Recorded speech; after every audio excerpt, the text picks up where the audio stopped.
పెద్ద పెద్ద పూజలు అక్కర్లేదు, కాసిన్ని నీళ్లు పోసినా చాలు సంతోషించి అనుగ్రహాన్ని అందించేవాడు భోలా శంకరుడు.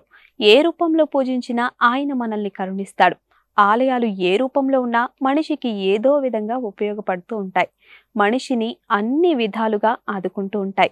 ఇక కొన్ని ఆలయాలు భారీ ఆకృతిలో వీటిని ఎలా నిర్మించి ఉంటారు అని ఆశ్చర్యపోయే విధంగా చేస్తూ ఉంటాయి. అటువంటి ఆలయాల్లో ఒకటి మధ్యప్రదేశ్లోని భోజ్పూర్లో ఉంది. భోజ్పూర్లోని ఈ భారీ ఆలయాన్ని పాండవులు నిర్మించినట్లుగా పురాణాలు చెప్తున్నాయి. పురాణాల తల్లి కుంతీదేవి కోసం ఈ ఆలయాన్ని నిర్మించినట్లుగా చెప్తున్నారు. 115 అడుగుల ఎత్తు, 82 అడుగుల వెడల్పు ఉన్న ఈ భోజ్పూర్ ఆలయంలో శివలింగం పానపట్టంతో కలిసి 40 అడుగుల ఎత్తు ఉంటుంది.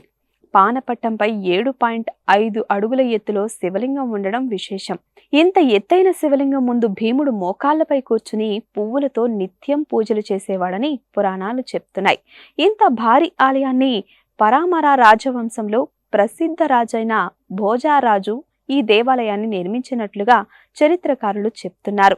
ఈ ఆలయంలో భారీ శివలింగమే ప్రధాన ఆకర్షణ. ఈ శివలింగం ఎర్ర ఇసుక రాయితో తయారు చేశారు. ఒకే రాయితో తయారైన ఈ పురాతన శివలింగం నేటికి చెక్కు చెదరకుండా ఉంటుంది. ఇక్కడ ఆలయంలోకి ప్రవేశించడానికి పడమటి దిశలో మెట్లు ఉంటాయి. అంతేకాదు గర్భగుడికి ఇరువైపులా గంగా, యమునా నదీ దేవతల విగ్రహాలు ఉంటాయి. అంతేకాదు గర్భగుడి స్తంభంపై శివపార్వతి, బ్రహ్మ, సరస్వతి, రామ, సీత, విష్ణు, లక్ష్మీ దేవతల విగ్రహాలను ఏర్పాటు చేశారు. ఆలయంలో ముందు గోడపై తప్ప మిగతా గోడలలో విగ్రహాలు ఉండవు. అంతేకాదు బయటి గోడలపై యక్షుల విగ్రహాలు కూడా ఉన్నట్లుగా చరిత్రకారులు చెప్తున్నారు.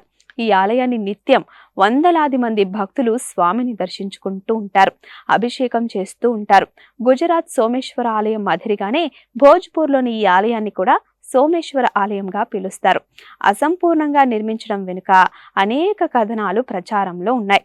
ద్వాపర యుగానికి చెందిన పాండవులు ఒక్కొక్కరు కనీసం 10 నుంచి 12 అడుగుల ఎత్తు వరకు ఉండేవారని, అంత ఎత్తుగా ఉండడంతో ఆలయం లోపలికి ప్రవేశించేందుకు అనుకూలంగా ఉండాలనే ప్రవేశ మార్గం ఓపెన్ గా ఉంచారని పండితుల అభిప్రాయం.